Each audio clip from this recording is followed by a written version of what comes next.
மும்பை தொடர் குண்டுவெடிப்பு வழக்கில் குற்றவாளிகள் என அறிவிக்கப்பட்டவர்களுக்கு வழங்கப்பட உள்ள தண்டனை குறித்த வாதம் திங்கட்கிழமை தொடங்கி கடந்த 2 நாட்களாக நடைபெற்றது.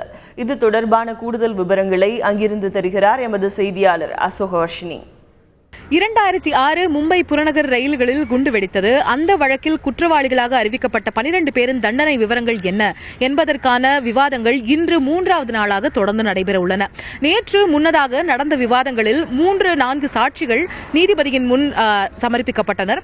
அவர்கள் இந்த குற்றவாளிகளின் நன்னடத்தை குறித்தும் அவர் மனம் திருந்தி வாழ தயாராக இருக்கின்றனர் என்பது போன்ற சாட்சியங்களை நீதிபதி முன் முன்வைத்தனர். இந்த சாட்சிகளில் 3 பேர் இந்த குற்றவாளிகளின் குடும்பத்தைச் சேர்ந்தவர்கள். மேலும் ஒருவர் நவேத் அக்தர் என்ற ஒருவர் ஜவேரி பஜார் குண்டுவெடிப்பு வழக்கில் குற்றம் சாட்டப்பட்டு தற்போது சிறைச்சாலையில் இருப்பவர். அவர் சிறைச்சாலையில் இந்த குற்றவாளிகளின் நடத்தை என்ன மாதிரி இருந்தது என்பது குறித்து நீதிபதி முன் தன் வாக்குமூலத்தை அளித்துள்ளார். இது தவிர குற்றவாளிகளின் மருத்துவ சான்றுகள் நேற்று நீதிபதி முன் சமர்ப்பிக்கப்பட்டது. தொடர்ந்து குற்றவாளிகள் தரப்பில் பல்வேறு சாட்சியங்கள் மேலும் நீதிபதி முன் இன்று ஆஜர்படுத்தப்பட இருப்பதால் இன்றும் விவாதங்கள் தொடர்ந்து நடைபெற உள்ளன.